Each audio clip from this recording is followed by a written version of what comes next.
Olá, olá, olá, muito boa noite a todos, muito boa noite a vocês que estão aqui. Vem para a aula começando, hoje pontualmente às 18h50, estamos chegando, estou aguardando todo mundo aí que está vindo com a gente. Hoje, numa conversa muito legal com o Rafael Moreira, que é doutor e mestre em ciência política pela USP, bacharel e licenciado em ciências sociais também pela Universidade de São Paulo, é pesquisador associado do Núcleo de Pesquisa de Políticas Públicas, lá da Universidade de São Paulo, e também do Centro Brasileiro de Análise e Planejamento, SEBRAP.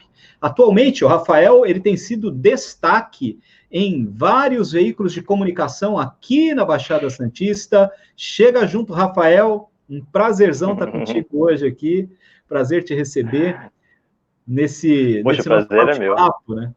Queria que você desse boa noite aí para quem está chegando, bem descontraídamente. Vamos lá. Claro, antes de mais nada, obrigado pelo convite, Walter. É um prazer estar aqui podendo dialogar um Imagina. pouco sobre a pandemia. Boa noite a todo mundo que está assistindo, boa noite a todas e todos. Aproveito para dar os parabéns para quem está assistindo de casa. Se você está assistindo de casa, isso quer dizer que você está cumprindo aquilo que tem sido pedido. Se você não tem essa possibilidade, aproveito para desejar muita força para vocês. Que tomem todos os cuidados que são necessários, álcool gel, água e sabão, usem máscara também, sempre que for necessário. Então, esse é o meu boa noite. Muito bom, muito bom. O nosso tema de hoje é os impactos da pandemia na Baixada Santista. Os comentários, tanto na página quanto no perfil, estão abertos. Vocês podem fazer perguntas. Prof. Walter Guarujá, Prof. Walter Batista.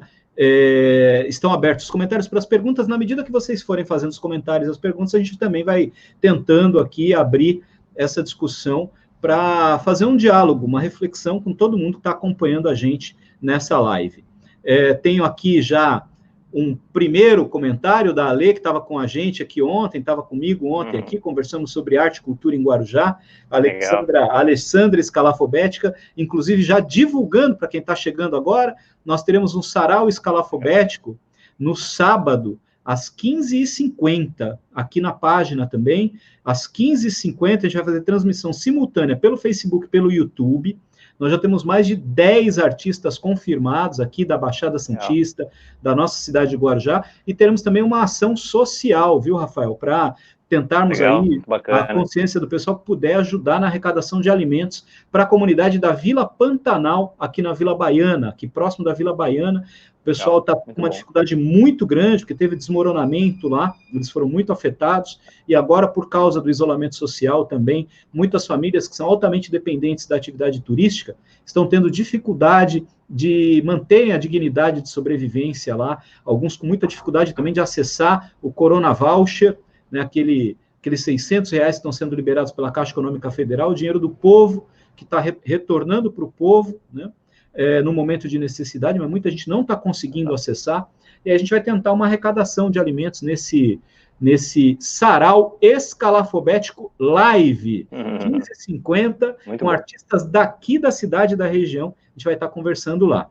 Ale, um abração para você, e o tema, como eu falei, é o tema sobre os impactos da pandemia na Baixada Santista. A gente quer explicar, né, Rafael? Acho que talvez você possa falar melhor, pessoal. A gente vai tentar fazer uma análise vindo do cenário nacional, passando pelo cenário estadual, chegando até aqui a nossa região da Baixada Santista, a região metropolitana, falando um pouco dos impactos da pandemia no campo da política, no campo econômico e no campo social. Temos muitas questões importantes, tínhamos até uma preocupação sobre o tempo, né? Sim. Mas eu queria começar perguntando para você, como é que está sendo pessoalmente para você o impacto dessa pandemia? Você que é um cientista político, que está acostumado a fazer análise dos fenômenos da nossa política no dia a dia, no cotidiano, teve que mudar totalmente seus hábitos, né? Está em isolamento, está contribuindo, a gente falava um pouco sobre isso. Queria que você falasse um pouco, primeiro, desse impacto aí pessoal, para a gente poder entrar nesse assunto com todo mundo. Claro. Então, vamos lá. Eu, felizmente, sou uma das pessoas que tem o privilégio de poder adotar o isolamento social e trabalhar de casa. Eu fazia muita coisa na rua, né? Enfim, eu tinha minha rotina fora da minha casa, né? Eu sempre pratiquei yoga, sempre pratiquei esporte, sempre fiz muita coisa na rua. Isso tudo foi suspenso, né? Por algumas das primeiras coisas que foram suspensas, eu passei a fazer dentro de casa. Em relação à minha atuação profissional, a coisa foi um pouco mais complicada, né? Eu costumo participar de muito programa de TV, programa de rádio e tal.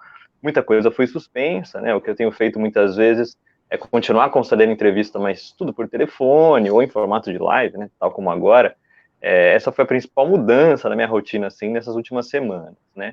Além disso, eu tinha muita coisa engatilhada, né? Para esses próximos meses, eu tinha um mini curso que eu já tinha planejado já dar faz algum tempo, num centro de pesquisa de São Paulo, eu tinha uma palestra marcada para o Sesc aqui de Santos, enfim, tinha um monte de coisa engatilhada, e isso tudo ficou em suspenso, né, isso tudo teve que, enfim, ser deixado de lado por um tempo. Felizmente eu tenho uma condição financeira no momento atual que me permite, né, um certo trabalho de casa, algum tipo de coisa freelance e tal, que consegue manter a minha renda, né, eu não preciso recorrer à renda básica emergencial, né, não entro nessa categoria. E para além disso tem a questão pessoal, né? Eu tenho tido pouco contato, né? Principalmente com meus avós, né? Pela questão da idade e tal, mas também tendo pouco contato com as outras pessoas da minha família, né? Minha mãe, minha irmã, meu pai, que mora no interior, e boa parte dos meus amigos, né? Tá todo mundo cumprindo, né? Eu tenho uma boa parte dos amigos que pode, né? Trabalhar de home office, que pode ficar de casa.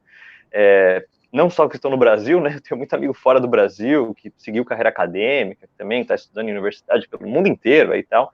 Então, estão todos isolados, a gente consegue manter um pouco de contato por meio das tecnologias que a gente tem hoje, né? Então, eu tenho procurado toda semana ligar e falar com algum amigo meu que está em alguns países do mundo aí e tal, até para ouvir um pouco como é que tem sido as medidas de isolamento, né? Essa semana agora, por exemplo, eu fiquei de ligar para um amigo meu que está na Índia, está fazendo doutorado numa universidade da Inglaterra e estava passando alguns meses na Índia fazendo trabalho de campo dele, já tinha morado lá, e está num isolamento total, completo também, né? Eu falei com ele semana passada para saber se estava bem, ele está bem. Então, tenho tentado usar esse tipo de contato também que eu tenho para tentar sacar o que está acontecendo no mundo mais como um todo, né? Amigos meus estão por aí e tal. Então, o impacto em mim tem sido mais nesse sentido, né? Questão profissional, né? Atuar muito mais de casa, e na questão pessoal e social, ter muito menos contato com as pessoas que eu gosto, com as pessoas que eu gosto de abraçar, de sentar para tomar uma cerveja no bar e tal. Isso está sendo impossível, né? E sair de casa é bem difícil, né? Num momento como esse, pensando mesmo no convívio social, ele vai ter que ser ressignificado, né, Rafael? A gente sim. Que tem essa consciência do quanto essa doença é perigosa, não só para a nossa própria saúde, mas para a saúde das outras pessoas, enfim, o risco que a gente está correndo, o baixo nível de informação que a ciência tem ainda, né, sobre esse vírus, né? Eu ontem, aliás, hoje pela manhã conversava também com um amigo a respeito disso, né? O mapeamento, não sei se você viu isso, o mapeamento que fizeram na Alemanha, né? Do primeiro caso que chegou lá, conseguiram fazer o mapeamento com a análise da pessoa que veio da China. Ela trabalha numa indústria de autopeças chinesa, aliás, alemã, e estava numa planta, numa fábrica na China, dessa indústria, e ela veio da região onde estava lá o epicentro, né, próximo de Wuhan, e aí ela voltou para a Alemanha, e eles foram mapeando a agenda de compromissos dela, com a agenda de compromissos de todas as pessoas que tiveram contato com ela. E eles coletaram, a Alemanha é outro nível de sistema de saúde, né, de enfrentamento desse tipo de situação. Investimento na ciência é gigantesco. Exato, e eles coletaram sangue de todas as pessoas que tiveram contato com ela, e eles conseguiram mapear. Ela contaminou 13 pessoas, que contaminaram mais uma quantidade enorme de pessoas, e eles detectaram pelo DNA do vírus que foi transmitido por ela e que veio da China. Que legal. É aquele contágio inicial, né, que alguém traz de fora.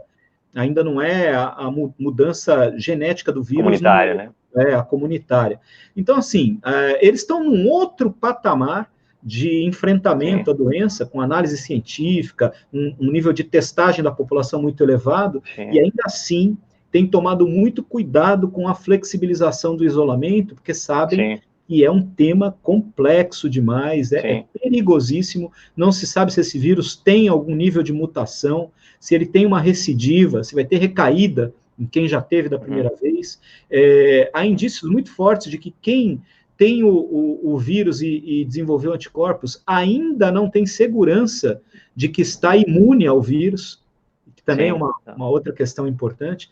Então, é complexo. Mas vamos entrar no nosso tema, falar da questão nacional. A gente está vivendo num momento em que a política, em nível nacional, é uma política... No Brasil é muito complexa, né? Se alguém consegue entender o Brasil, explica para a gente, né? O Brasil é muito difícil de ser entendido. Mas, assim, o presidente se elegeu, conseguiu eleger uma bancada de deputados e senadores importante com o seu partido, e o Centrão, que deu suporte, principalmente na reta final da campanha e primordialmente no segundo turno, deu um suporte muito grande para a eleição do presidente Bolsonaro. O Centrão hoje está rachado. É bem nítido isso, né? Muito incomodado com a prática política, muito incomodado com as atitudes do presidente. A gente percebe que o presidente está indo para um caminho de isolamento, né? E essa é a primeira questão que eu queria tocar com você. O Bolsonaro, ele tem um problema de articulação política.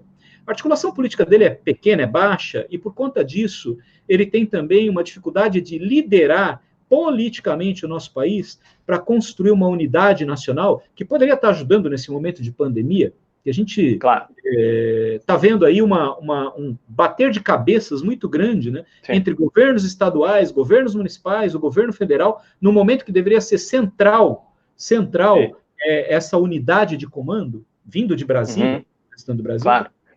Acho que, em primeiro lugar, é importante dizer aquilo que você mencionou, né? O Brasil não é para principiantes, né? Entender a política nacional não é algo simples, assim, não é algo fácil. A gente tem questões muito específicas no nosso país, questões econômicas, questões sociais, questões históricas. Então, entender o Brasil, entender a configuração atual da nossa política não é algo simples, né? É difícil fazer um tipo de análise que seja mais que leve em conta toda a complexidade da nossa política, ao mesmo tempo que ela seja refinada. Então, aí falando diretamente sobre a sua pergunta, né, a capacidade de articulação do Bolsonaro, ela sempre foi muito baixa, né? A gente pega, por exemplo, a reta final da sua atuação enquanto deputado federal, né? Vai lembrar, ele teve aí quase 30 anos enquanto deputado federal, com 2 ou 3 projetos de lei apenas aprovados, né? Durante esse período, ele sempre teve muito baixa capacidade de articulação. Vai lembrar que na reta final desses mandatos, como eu mencionei, ele tentou uma candidatura à presidência da Câmara dos Deputados, se não me engano, acho que ele teve 4 votos. Então, isso é o reflexo direto da capacidade de articulação que uma pessoa tem, né? Para você chegar ao cargo de presidente da Câmara dos Deputados, para você disputar esse tipo de cargo, tem que ter uma alta capacidade de articulação política, tem que ter trânsito muito bom entre partidos que, ainda que divirjam de você, te ouçam, pelo menos, te respeitem. E essa foi sempre uma capacidade muito nula por parte do Bolsonaro. Na hora de montar a equipe de governo dele também, né, é importante mencionar que no momento que ele é eleito, né, pelo PSL, ele não tem muito bem um partido, né? O PSL a gente costumava muitas vezes comparar com o PRN do Fernando Collor, né? Para quem não se lembra, né, quando o Collor é eleito ali em 1989, ele pega um partido que estava ali meio no limbo, né, um partido de aluguel, que era chamado de PJ, Partido da Juventude, se eu não me engano. Ele renomeia para PRN, é candidato, vence, né, alguém que era um outsider da política nacional. Nas eleições seguintes, ele elege uma grande bancada, né, as eleições nacionais, as eleições para o legislativo não aconteciam no mesmo ano ainda, elas começam a acontecer assim a partir de então. Chega em 1990, elege-se uma grande bancada pelo PRN, que logo depois, quando tem o impeachment, né, 92 ali e tal, essa bancada inteira se esfacela, né? Então, quando o Bolsonaro chega ao poder, e quando começa a ter, melhor dizendo, quando ele começa a montagem de chapa das candidaturas a deputado federal e a senador no PSL, estava nítido que era uma frente ali muito frágil, que ia ser muito difícil se manter coesa caso ele fosse eleito, e foi aquilo que aconteceu. Né, a gente comparava os dois partidos não à toa, né? Estava muito claro ali que o PSL não era um partido, né? Era uma grande frente antipetista, né? Que juntava absolutamente de tudo, né? Juntava, enfim, evangélicos neopentecostais fundamentalistas, juntava negacionistas do aquecimento global, terraplanistas, né? Pessoas que acreditam que a Terra é plana, enfim, juntava de tudo ali num balaio de gato, né? Muitos oportunistas políticos também que estavam em busca de um cargo já faz tempo. Todos são eleitos. Quando você chega ao poder com um partido como esse, você tem que ter uma coesão muito forte para fazer a coisa funcionar, né? A gente, no nosso país, tem um sistema político que é chamado de presidencialismo de coalizão, né? O que é isso? Você tem um presidente da República que é eleito por voto direto, você tem o Poder Legislativo, ali que tem 2 casas, né? Câmara dos Deputados e Senado Federal, eleitos pelas suas próprias regras, pelo próprio sistema eleitoral, né? Sistema eleitoral proporcional de lista aberta, como a gente fala na Câmara dos Deputados, né? Então, você tem essas 2 esferas de poder que, de alguma forma, vão ter que ter uma capacidade de articulação para que haja, de fato, um governo, né? Senão, não vai haver governo. Como se dá esse governo, né? Um presidente da República eleito por meio do voto direto, precisa que a sua agenda passe dentro do legislativo, né? E como você faz isso? Tendo o apoio de bancadas, né? Você precisa ter bancadas ali que tenham uma atuação coesa, né? Que sejam orientadas ideologicamente para aquela agenda política e econômica que você quer defender e que vão aprovar as medidas que você quer, né? Isso estava muito claro que ia ser muito difícil para o Bolsonaro ali no começo. E como você mencionou, né? Ele acaba tendo o apoio do Centrão, que hoje está completamente rachado, né? O DEM, né? Que é um dos partidos que está participando do governo, desde a demissão do Mandetta, tem uma ameaça aí de desembarcar, também ele está tentando recorrer ao Centrão, que está rachando, né, que está se dividindo, né, muito, pelo que parece. Né, ele está tentando oferecer cargos de segundo escalão, o que é uma coisa muito irônica, né, que ele tinha toda essa retórica dele de ser contra a velha política, tal, que nada mais simbólico do que é o próprio Centrão, né, e ele está agora tentando justamente atrair essas pessoas para que aumente a sua capacidade de articulação política e de liderança também, as duas coisas estão ligadas, que é muito baixa, né? Ele tem muita dificuldade com essas duas coisas já há algum tempo. E por conta mesmo da dificuldade que a gente tem no nosso país de conscientizar as massas em relação à importância da política, esse tipo de presidencialismo de coalizão, hoje, ele entra em choque direto com o interesse da classe política mais tradicional, que está alinhada fortemente nesse chamado centrão, né? Que abarca de tudo, como você falou, né, tem de tudo ali no Centrão e tal, e a gente vê uma disputa grande de poder entre o parlamento brasileiro, uma instituição importante, porque fiscaliza e, ao mesmo tempo, apoia as ações presidenciais, né, o orçamento sai de lá, as leis saem de lá, a análise das medidas provisórias, no momento como esse da pandemia, para que a gente revista de legalidade a necessidade de fazer o remanejamento do orçamento, de garantir verbas para fazer esse enfrentamento, tudo isso precisa ser negociado com o Congresso, que, entre aspas, num país democrático, que é uma república tão plural como é o Brasil, do ponto de vista regional, a gente tem uma desigualdade muito grande, né? Mesmo de representatividade, né? Infelizmente a gente não tem tempo para isso, mas, por exemplo, São Paulo tem uma subrepresentação em função da população, comparativamente a outros estados de menor população, que tem uma representação muito maior em relação à população do Estado e tal. Essa crise de representatividade também é muito grande, né? E aí a gente vê que o Rodrigo Maia, ele chega à presidência da Câmara e ele conduz hoje um semiparlamentarismo no Brasil. A gente pode dizer que está acontecendo isso, Rafael? Pela perda mesmo de capacidade de liderança do presidente, ou por ele ter aberto mão de fazer essa relação com o Congresso. Ele diz que o Congresso entre aspas, né? Vou usar as minhas palavras para traduzir o que ele diz. Ele diz que o Congresso quer vantagens, né? Então, assim, ele insinua que quer uma relação ali, entre aspas, né, beirando a ilegalidade, algo assim, né? E que ele não quer, não vai fazer. É fato isso, é verdade que Bolsonaro não negociou com o Congresso? Conta essa história, traduz isso para a gente, porque tem muita gente que pensa, não, ele não quis negociar, não tem negociação com o Congresso. Conta isso, esse ministério dele é um ministério técnico de verdade, como falam? Então vamos lá, tem algumas coisas para falar, então. Eu ainda tenho um pouco de cautela em relação a usar o termo semiparlamentarismo, né? Isso é um determinado tipo de sistema político bem específico, tal. Eu tenho um pouco de cautela de usar esse termo. Mas é fato que o poder legislativo, como um todo, tem adquirido cada vez mais protagonismo no Brasil. E isso não é de agora, né? Esse protagonismo já vem acontecendo já até mesmo antes do governo Bolsonaro, né? A questão é, quando o Bolsonaro chega ao poder, sendo alguém que não preza pelas instituições democráticas, né, preza pela divisão de poderes, né, que não entende muitas vezes, ou simplesmente não gosta mesmo, acha que isso é tudo uma bobagem, que não entende que qualquer sistema democrático tem os seus freios e contrapesos, né, essa é uma definição básica do que é um regime democrático, né, você não pode ter o poder centralizado em apenas um dos seus poderes, né, ou então em uma de suas pessoas, né, que exerce esse tipo de poder.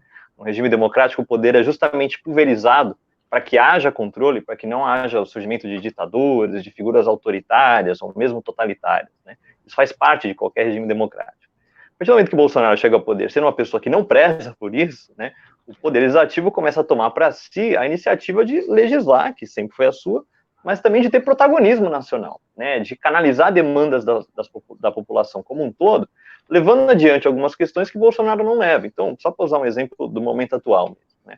Então, a proposta inicial do governo do chamado Corona Voucher, ainda que eu prefiro sempre usar o termo de renda básica, né, renda básica emergencial, A proposta inicial do governo Bolsonaro era de R$ 200, né, que é completamente pífia, né, isso é um absurdo, né, você imaginar que uma pessoa num país como o nosso vai sobreviver com R$ 200, a gente tem que se indignar, tá, em relação a esse tipo de coisa, que é um completo absurdo.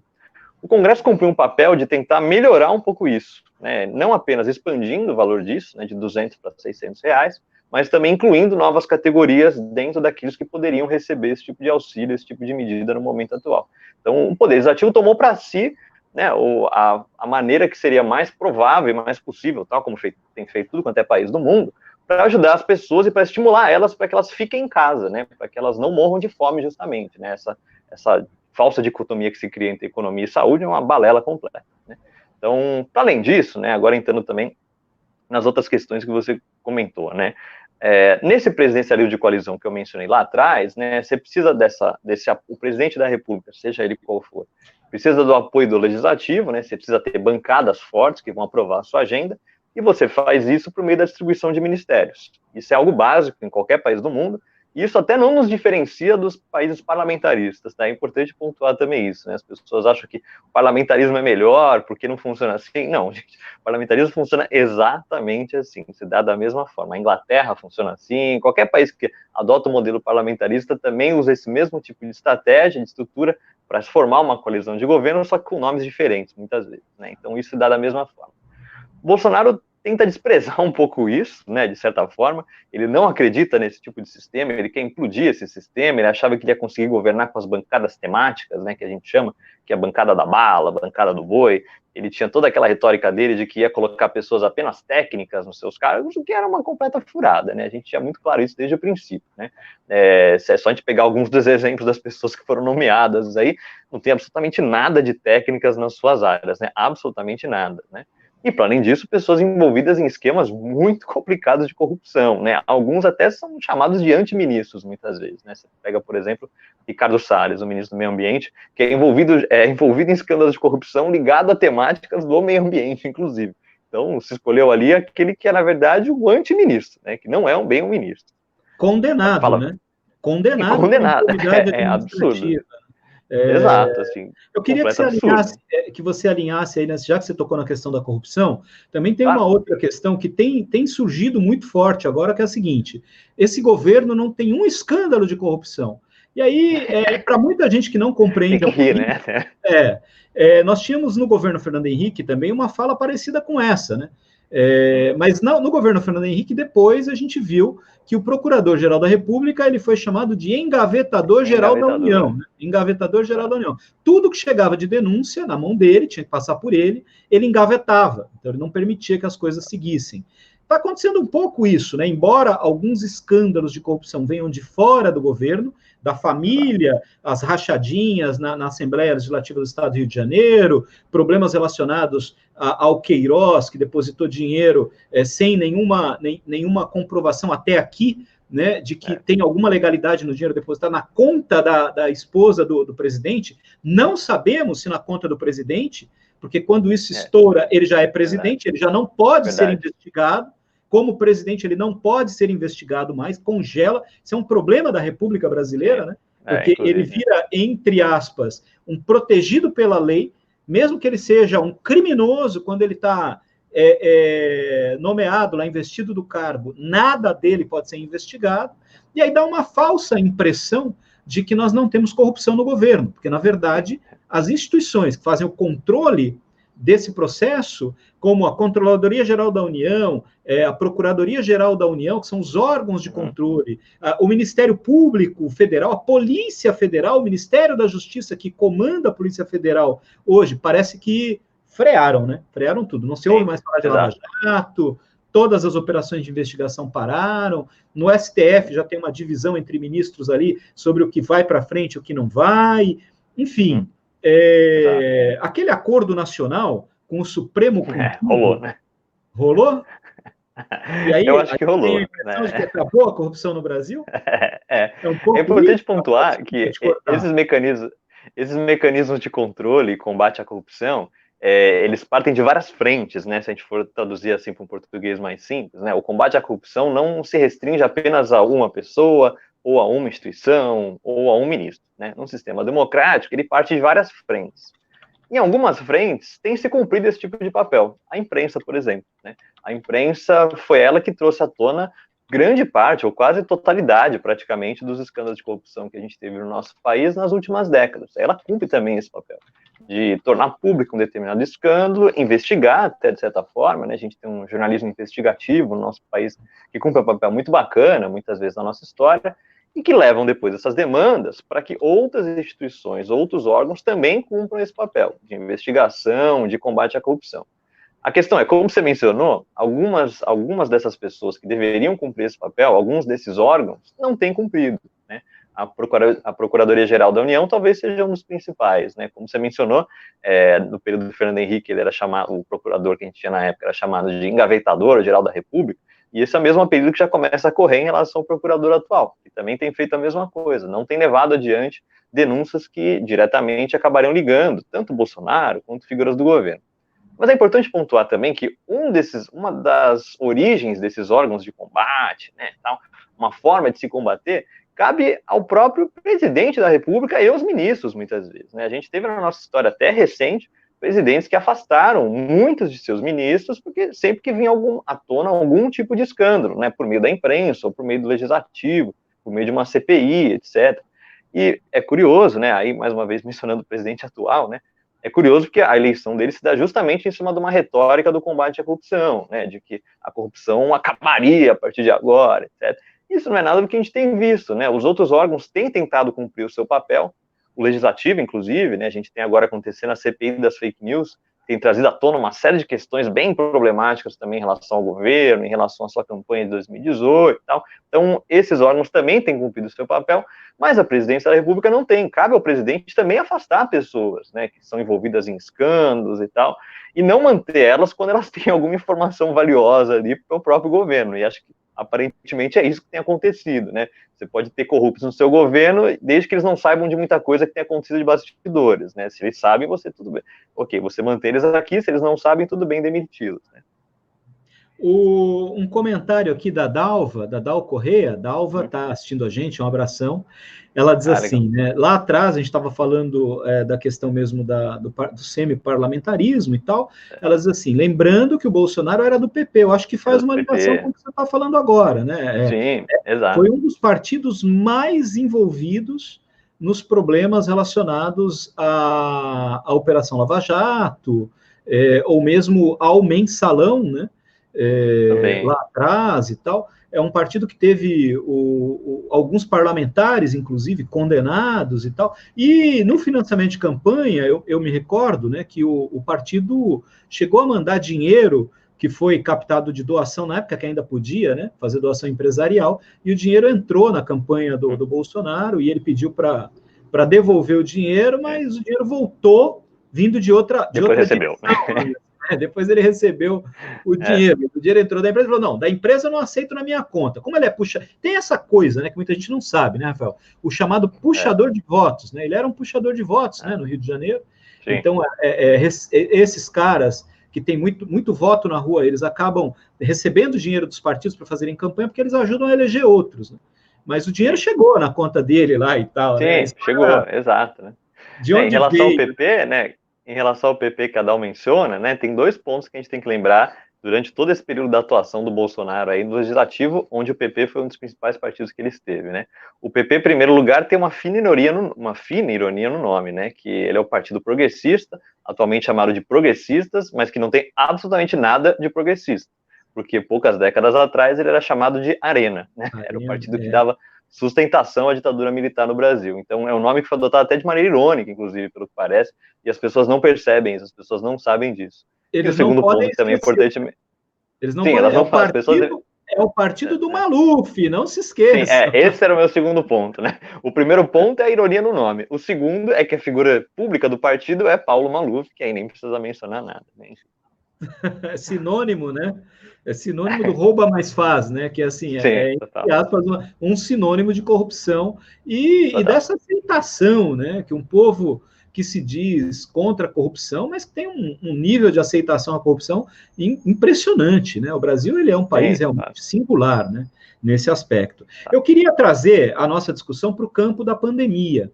Como é que essas dessintonias entre a presidência, o Congresso, a figura do presidente e não a presidência em si, que eu gosto muito de separar as duas coisas, né, Rafael? Você, como cientista político também, eu acho que consegue fazer uma leitura muito, muito técnica disso, né? Nos Estados Unidos, a população consegue entender isso muito bem, né? Uma coisa é a presidência, outra coisa é a figura do presidente. Aqui se confunde tudo, né? Nós temos um messianismo muito grande. E esse populismo da imagem do líder acaba se confundindo com aquele indivíduo que está ocupando aquele cargo, né? Agora, a gente tem, então, aí 3 questões. O Bolsonaro, pessoa, né, o mito, o presidente Jair Bolsonaro, a instituição da presidência, o poder executivo, e o Congresso Nacional. E, diante de tudo isso, a gente tem a pandemia. De que maneira que esse conflito entre esses 3 entes está contribuindo ou prejudicando o enfrentamento à pandemia nesse atual momento? Sim. Aí entra tudo aquilo que a gente mencionou nesses últimos 15, 20 minutos, né? A falta de articulação do presidente, a incapacidade de liderança dele, o fato de ele ter um partido que era completamente desorganizado, que era uma frente que já rachou, inclusive, ao meio, né? Tenta-se a criação de um novo partido. Ocupação de ministério por pessoas que não têm a capacidade de levar adiante aquilo que é necessário naqueles ministérios. Soma-se tudo isso numa condição de pandemia, isso é uma tempestade perfeita, a gente fala, né? Tem tudo para implantar ainda mais dificuldades para que o Brasil conseguisse combater a pandemia. E, lógico, tem outros fatores que eu posso mencionar que estão mais diretamente ligados à minha área, né? Os cortes na ciência, né? Enfim, há uma série de cortes nas bolsas de mestrado e doutorado que se reflete diretamente no momento atual, naquilo que está acontecendo. Tem um colega conhecido do doutorado, né, que está fazendo, que entrou no doutorado na UNB, né, agora, na área de saúde, e que teve sua bolsa cortada, sua bolsa de doutorado, que era justamente para estudar a Covid-19. Então, não é à toa que a pandemia chega num país extremamente fragilizado das mais variadas maneiras, né? O próprio SUS também, o SUS já vinha tendo um subfinanciamento já há algum tempo, isso se acelera ainda mais no governo Bolsonaro, enfim, tudo isso junto faz com que o combate à pandemia no nosso país fique muito mais difícil, né? E aí entra ainda outras questões muito específicas nossas, né? A gente tem um federalismo muito forte, tal como nos Estados Unidos, ainda que lá seja mais forte que o nosso, que dá poderes aos governadores de estado e aos prefeitos a levarem adiante algumas medidas do combate à pandemia. E eles têm feito isso, né? Para além de pretensões eleitorais que cada um deles tem se adotado por parte de boa parte dos governadores do Brasil as orientações que a OMS tem dado mesmo, né? Isolamento social, tal. Isso gera conflito com o próprio núcleo do governo, né? Há uma parcela do governo que ainda nega a pandemia, há uma parcela do governo que nega os impactos da pandemia. Aquele que era, né, a principal figura que levava adiante as orientações da OMS foi demitido agora recentemente, foi o ministro Mandetta, né, que era do DEM, que levou esse racha que o DEM, que é o partido dele, está tendo, como eu mencionei anteriormente. Então, a coisa fica muito mais complicada aqui, né, quando você está num país que tem esse tipo de conjuntura, esse tipo de configuração, esse momento histórico que a gente está vivendo, né, com uma escalada autoritária também muito perceptível na sociedade, né, pessoas que negam a ciência, pessoas que negam os achados da ciência, né, o que era de se esperar, inclusive, né, num governo que nega até que a Terra é redonda, né, era de se esperar que negariam o acúmulo que a ciência tem tido no momento atual, no combate à Covid-19.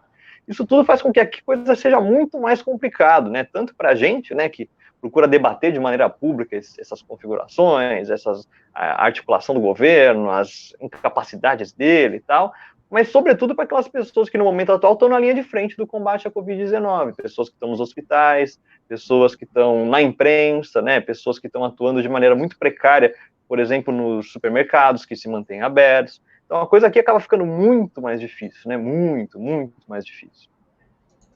Muito bem. E eu queria linkar, em função de tudo isso que você falou, que é um cenário caótico, né?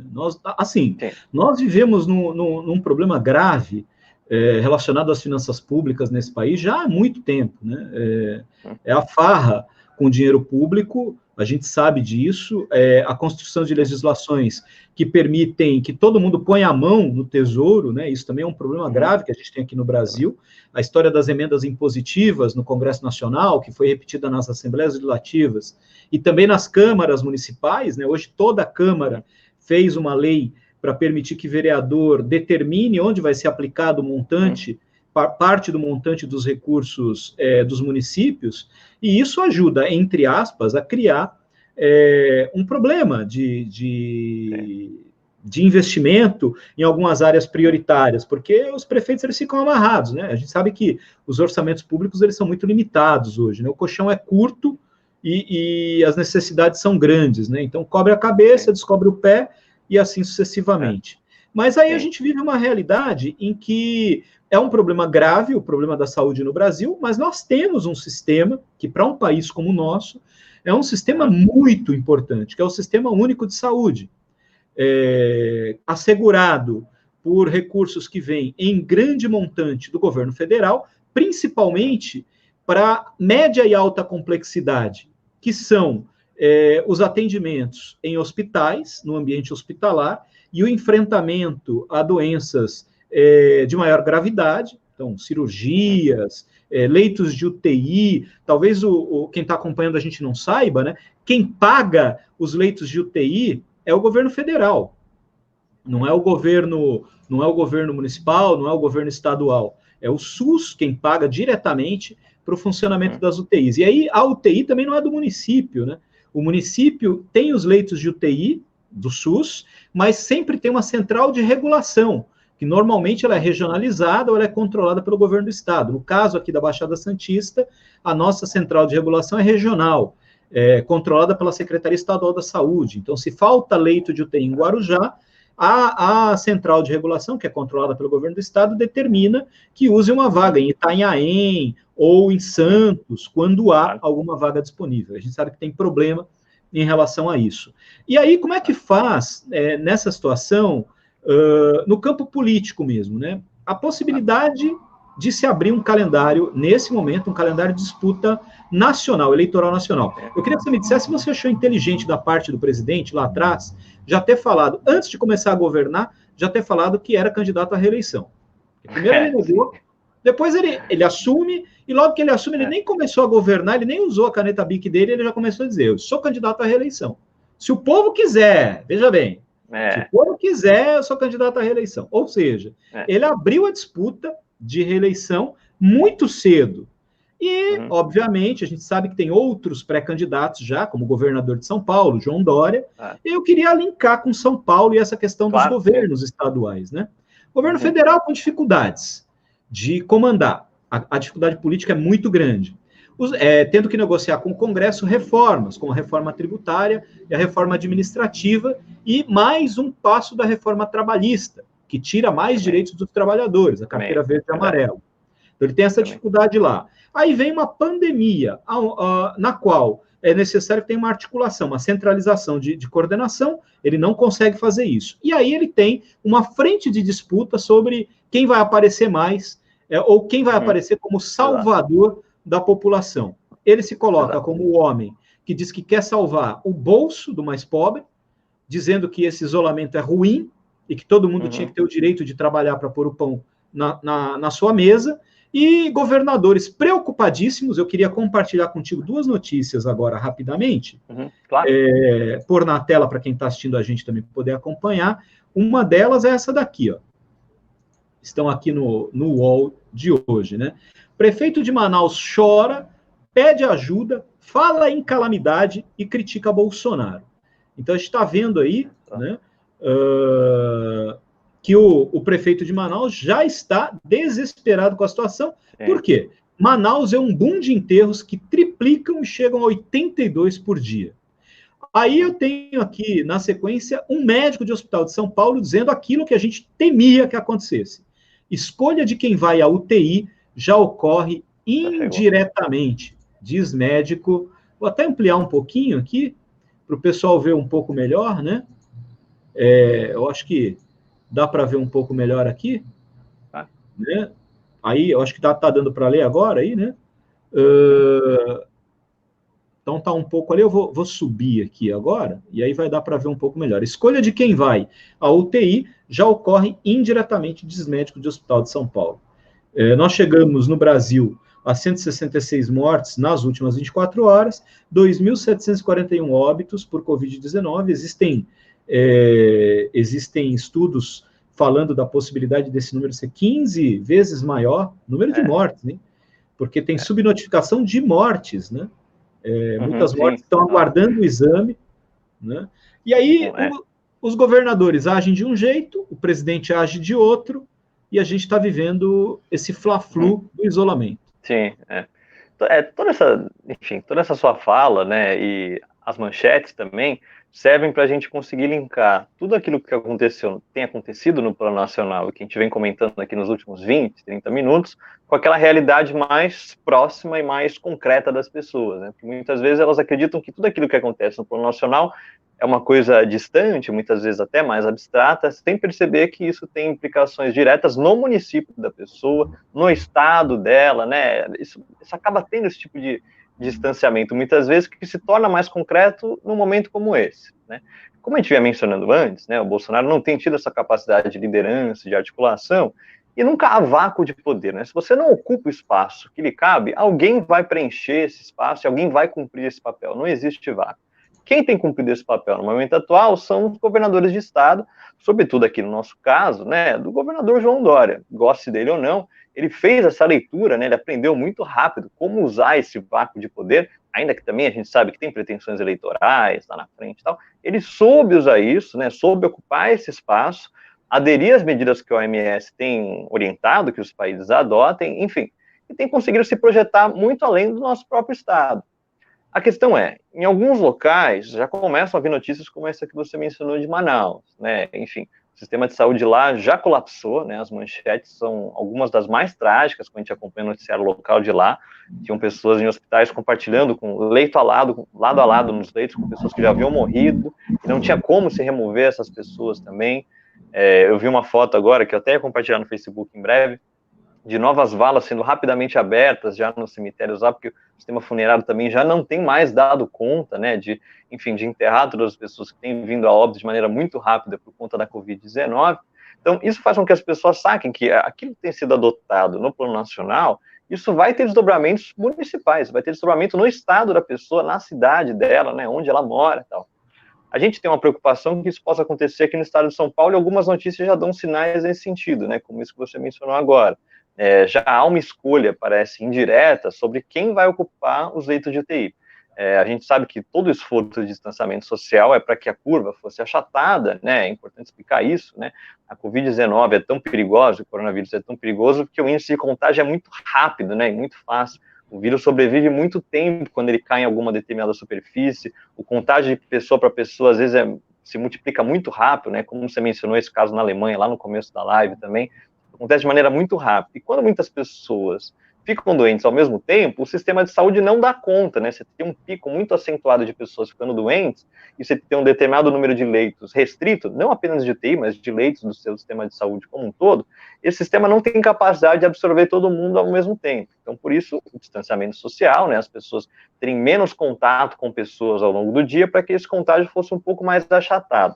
Ou então que pelo menos se prolongue no tempo, que é o que parece estar acontecendo, né? Estados onde o isolamento social foi adotado, a gente parece que sente um pouco esse efeito, né? O pico era previsto agora para o começo de abril, a coisa já está se prolongando no tempo, está ficando um pouco mais para frente. Isso é consequência direta daquilo que a gente tem feito, da gente ter ficado mais tempo em casa, né? Como você mencionou no começo, a gente trabalhar de casa, ficar mais tempo em casa, tal. Isso, e você adotar esse tipo de medida e as pessoas notarem isso, faz com que aquelas pessoas que levaram adiante, aqueles políticos que levaram adiante essa medida, ganhem projeção, né? Porque é aquela pessoa que vai se tornando referência, até por ter salvado vidas, de certa maneira, né? E aí, goste dele ou não, né? A gente tem muitas restrições em relação ao João Dória aqui no estado de São Paulo. A gente sabe o tipo de agenda que ele defende, que muitas vezes é muito próxima do Bolsonaro. A diferença talvez seja muito mais de marketing, de habilidade política, goste dele ou não, né? É importante mencionar isso. Ele soube ocupar esse tipo de espaço e tem se projetado nacionalmente. E o mesmo acontece no plano municipal também, né? Se você quiser falar um pouco também do plano municipal, da gente falar agora do Guarujá de Santos, isso também acontece nos municípios, né? Trazendo para cá, tem uma informação importante em relação à questão do subfinanciamento da saúde aqui na região. Você falou de um problema em relação ao vácuo, né? Até a frase está aí, né? Não há vácuo de poder. Dória aprendeu rapidamente como usar o vácuo deixado por Bolsonaro. Mas antes da gente entrar na questão da regionalidade, eu tenho alguns comentários aqui importantes. Eu queria compartilhar os comentários e uma pergunta, inclusive, antes da gente chegar na questão da regionalidade. Primeiro, a Gabriela Ortega está mandando oi, Gabi. Boa noite.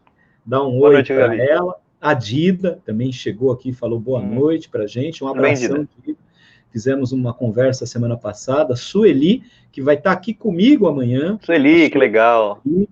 Amanhã nós vamos fazer uma conversa sobre os impactos da pandemia nas populações de comunidade. Ela que é uma pessoa que conhece, que vive numa comunidade aqui em Guarujá, sabe muito bem. Nós vamos conversar um pouco sobre isso. Sempre legal ver ela. Novamente, aqui a Gabi, aliás, a Gabi Freitas está mandando um boa noite. A Dalva fez um comentário dizendo que as instituições estão sem autonomia, acho que em relação à questão mesmo da corrupção da PGR, né? Da PGR e tal. E o Roberto Rosário, a Débora Camilo mandando um boa noite. Débora, boa noite. Abração, querida. Tenho comentários aqui como o da Alê, né, falando que o Bolsonaro quer o fim dos brasileiros pobres, né? Ridícula a demissão do Mandetta, tem uma intencionalidade clara ali, né, política e tal. Ela também manda aqui um fora Bolsonaro, né, se posicionando, a Dida também mandou um fora Bolsonaro, a Sueli também. Legal. Também. Eu queria trazer alguns comentários, aí você engloba tudo numa fala, antes da gente entrar na questão regional. O Roberto Rosário, ele traz o seguinte: como avaliam as correlações de forças no momento? Após o episódio do último domingo, já é possível visualizar um cenário mais favorável à esquerda e ao campo democrático na construção do fora Bolsonaro? Acho que é uma questão de prognóstico, de análise de situação e de prognóstico. Eu tenho aqui dois comentários também, um da Elizabeth Barbosa. Boa noite, Elizabeth. Toda a fala dele, do Bolsonaro, é ridícula. Soltou mais uma pérola ao responder a respeito do número de mortos. Diz que não é coveiro, mas está enterrando o país. Para ele ver a morte anunciada, deve ser como enaltecer Ustra. Né? Deve ser como enaltecer Ustra. A Lê fala que o Bolsonaro é o único presidente a fazer palhaçada em relação ao isolamento social e juntando uma multidão de bolsominions malucos. A Cláudia Moreira dá uma boa noite. Minha mãe. Boa noite. Sua mãe, boa noite. Minha mãe, faz tempo que eu não vejo pessoalmente. Parabéns pelo seu filho, hein? Que menino magnífico, né? Muito bem, assim, muito bem. Obrigado. Parabéns para a senhora, né? Porque não é à toa que chega onde está, né? Assim, tenho muito orgulho de estar aqui com ele agora e de tê-lo conhecido. A Márcia está mandando um tô aqui. A Márcia vai estar comigo na segunda-feira que vem. A gente vai falar de poesia. A Eliane Santos, fora Bolsonaro. Minha amiga está do outro lado do mundo. Um beijo, Eli. Olha, que legal. É muito legal a tecnologia, né, cara? Olha, muito legal. Genial. Eu queria voltar, então, no comentário da Beth e na questão do Roberto Rosário. Roberto. Fica à vontade. Então, vamos lá. Eu acho que se começa a construir um cenário favorável, mas ele não ainda é tão favorável como a gente gostaria que ele fosse, de fato, né? Como eu mencionei, há um vácuo de poder no momento atual, mas ele tem sido preenchido por pessoas que já ocupam posições de liderança, né? Que, enfim, cargos públicos de destaque. Um deles é João Dória. Então, isso torna mais difícil ainda para que haja um cenário favorável para o campo da esquerda democrática, que o campo não só da esquerda democrática, mas da esquerda e também para o campo democrático, que tem pouco espaço hoje nas instituições de poder, né? Você pega as bancadas hoje, por exemplo, do Congresso Nacional. Você soma todas elas de acordo com a distribuição ideológica dos partidos, né? Partidos de esquerda, partido de centro, partidos de direita, extrema-direita e tal. O campo de esquerda é muito pequeno, né? Infelizmente, dentro desses espaços para disputar poder e para se colocar como uma alternativa para o futuro. Lógico, nem tudo são instituições, né? Tem muito claro isso. Tem muitas lideranças surgindo de baixo para cima, ocupando espaços, se projetando para que lá na frente também possam ser figuras políticas de destaque e tal. Mas o caminho ainda é muito duro, né? Eu acho que no momento atual, o Bolsonaro tem sabido muito bem como dialogar com aquelas populações que o campo da esquerda e o campo democrático como um todo gostariam de representar. Então, por exemplo, a gente pega uma das últimas lives, um dos últimos pronunciamentos oficiais dele, né? lembro de alguns amigos falando que era tudo absurdo, o que ele estava falando, tal, não sei o quê, muita coisa de fato era, mas o mais importante nesse tipo de pronunciamento é tentar entender o que está nas entrelinhas do que ele está falando, com quem que ele está dialogando. Porque você pega um pronunciamento desse, ele não é direcionado para as pessoas de bom senso, para as pessoas racionais, ou mesmo para as pessoas democráticas, que percebem aquilo que ele está fazendo, a distribuição de poder, o jogo de poder que ele faz com as Forças Armadas e tal. Não. Esse tipo de pronunciamento é direcionado para as camadas mais empobrecidas da nossa população, as camadas mais necessitadas. E, infelizmente, para aqueles que defendem a democracia, ele sabe muito bem dialogar com essas pessoas e sabe usar muito bem dessas pessoas. Então, nesse último pronunciamento que ele fez, muitas vezes, né, ele tentava dizer nas entrelinhas que cabia a ele a ideia do Corona Voucher, né, chamado por algumas pessoas, ou o auxílio emergencial e tal. Parecia quem assistia aquilo não tinha a percepção e não tinha, muitas vezes, o conhecimento de saber que o auxílio inicial proposto por ele era de R$200, que era uma completa piada, um completo absurdo, e que foi o Congresso Nacional e parlamentares, muitos deles do campo da esquerda e do campo democrático como um todo, que conseguiram aumentar isso. Bolsonaro sabe usar os tipos de instrumento que a gente tem de redes sociais e o acesso que ele tem à TV para tomar para si o crédito de coisas que não caberam a ele, que não couberam a ele, melhor dizendo, e consegue capitalizar isso, né? Então fica muito difícil numa conjuntura como essa, o campo da esquerda e o campo democrático como um todo ganhar força cada vez mais a chegar ao ponto da fora Bolsonaro ser uma pauta que unifique boa parte da sociedade brasileira. Porque esse é o caminho, né? Para você tirar um presidente da República, uma pauta fora Bolsonaro, ou para ele renunciar ou sair, você precisa ter força política e força social, né? Você precisa ter pessoas se manifestando na rua, o que é praticamente impossível no momento atual por conta do isolamento, e você precisa que isso faça eco dentro da classe política. A classe política tem que ter uma maioria consolidada que tenha a percepção de que Bolsonaro no poder faz mais mal do que bem no combate à pandemia do nosso país, a pandemia da Covid-19 no nosso país. Enquanto essa correlação de forças não se constrói, e ela se constrói a partir daquilo que a gente faz no nosso dia a dia também, na militância que cada um tem, fica difícil, né? Fica muito difícil mesmo. Rafael, nesse cenário que a gente está vivendo, esse personalismo da política é muito complicado, né? Porque se a gente olha para o campo da esquerda, surgem alguns nomes, mas são nomes, entre aspas, já testados nas urnas, né? O nome do ex-presidente Lula sempre presente, isso é um fato. Sempre aparece. Em qualquer situação. E aí a gente vê o fortalecimento do nome do Ciro Gomes, né? Também já testado eleitoralmente, né? Também já testado em várias oportunidades, não apenas uma, né? Algumas figuras importantes da política perderam espaço, né? Na derrota da última eleição, por conta da polarização que houve. Marina Silva, Geraldo Alckmin, José Serra, que parece que caminha mais para a aposentadoria, não estou desejando isso, muito pelo contrário, mas ele tem um mandato de senador que está terminando e não sei como será para a próxima. Aécio Neves, que caiu na situação que caiu, enfim, né? Os nomes são nomes muito difíceis de também ajudarem na construção de um projeto, não é? Quando fala-se da possibilidade de uma união das esquerdas para combater esse bolsonarismo, que hoje me parece que, pelas pesquisas, consegue aglutinar 1/3 da população brasileira, do eleitorado brasileiro, é mais ou menos isso, né? As pesquisas, elas mostram o retrato da realidade, em todas elas parece muito isso, né? Aprovação do governo, concordância com a atuação dele, respeito à figura dele como presidente, expectativa positiva, você vai ver, todos os resultados apontam mais ou menos para o mesmo número. 1/3 da população. Hoje, eu diria que ele tem a massa ali ao lado dele. Que massa é essa? 1/3 da população brasileira, principalmente dos eleitores brasileiros. E os outros 2/3 estão dispersos demais, e a gente não consegue aglutinar esses 2/3, que são a maioria, com uma enorme possibilidade desse bolsonarismo não crescer para além do que ele tem hoje, mas de ser, entre aspas, contínuo, né? De ter uma força política contínua, porque a gente sabe que tem forças políticas ali no centro que vão se aglutinar mais para cá ou mais para lá em função dos seus próprios interesses, né? São interesses muito costurados, é o interesse na reeleição do prefeito, é o interesse na reeleição do vereador, depois vem o interesse na reeleição do deputado, do senador, do governador. Então, a política é muito complexa. E aí você falou da questão mesmo política e tal, e o Orlando, ele traz uma pergunta importante aqui. para a gente fechar essa análise nacional e estadual.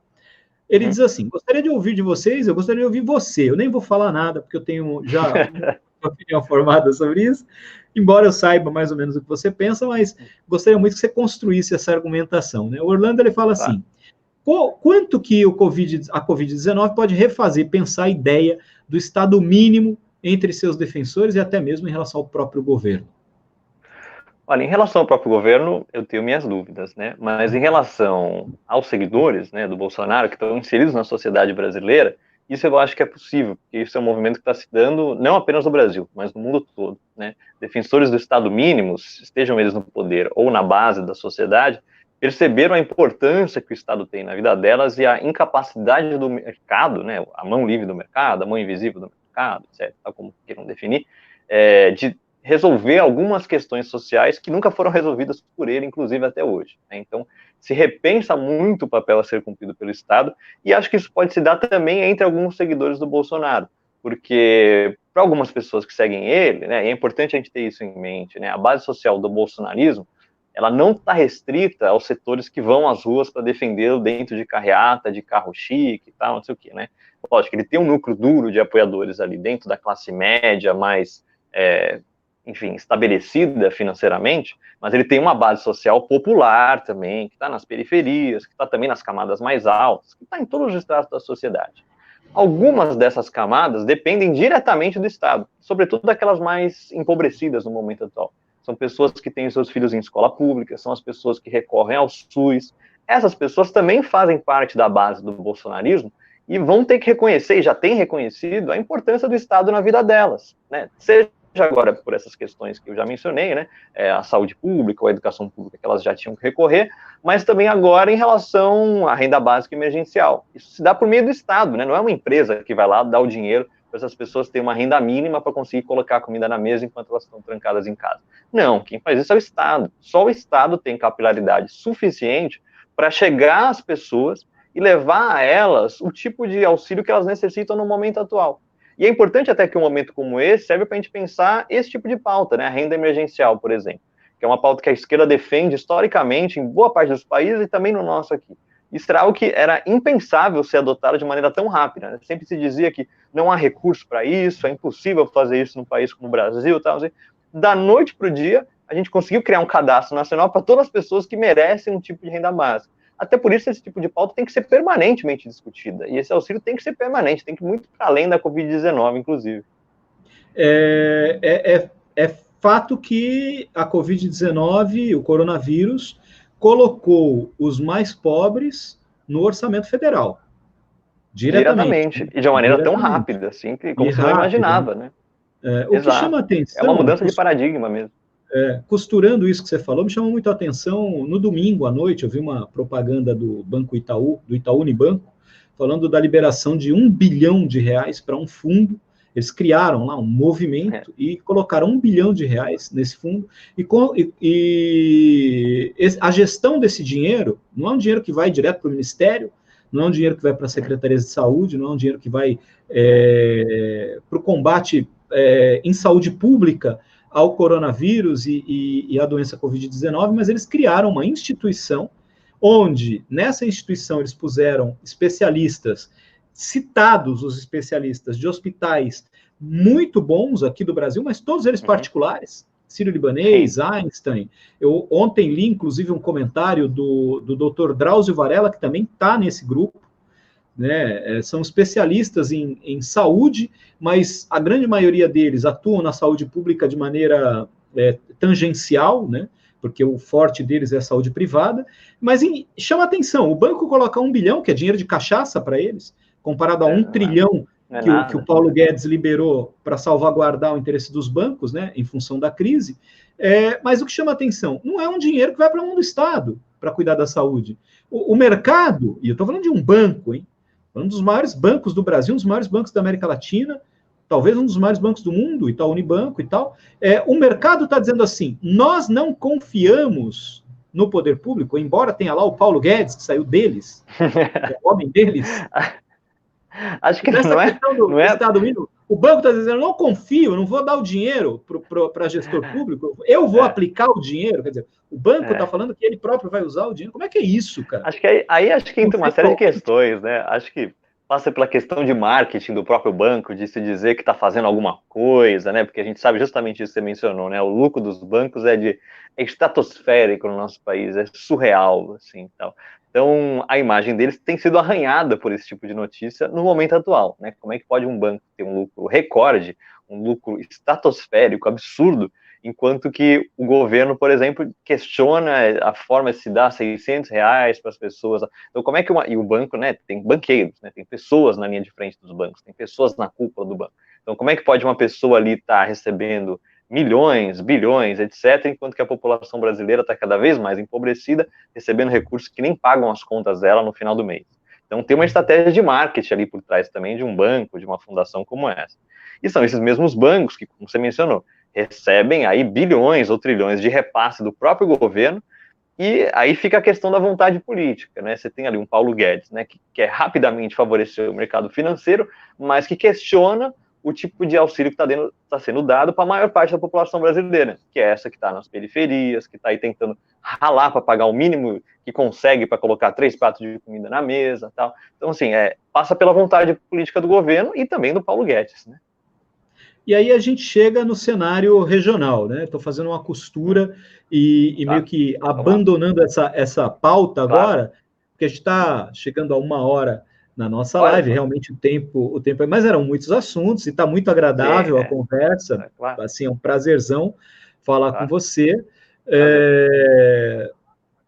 Regionalmente, você estava falando do Dória, a gente falou do Bolsonaro, Dória, a questão da disputa que existe entre os governadores e a esfera federal. Eu queria trazer também mais uma telinha, rapidamente aqui, também está publicada agora, né? Há poucos instantes saiu essa informação aqui, ó. Nós temos aqui que o ministro da Saúde, ele se diz novato na política. Ó, claro, né?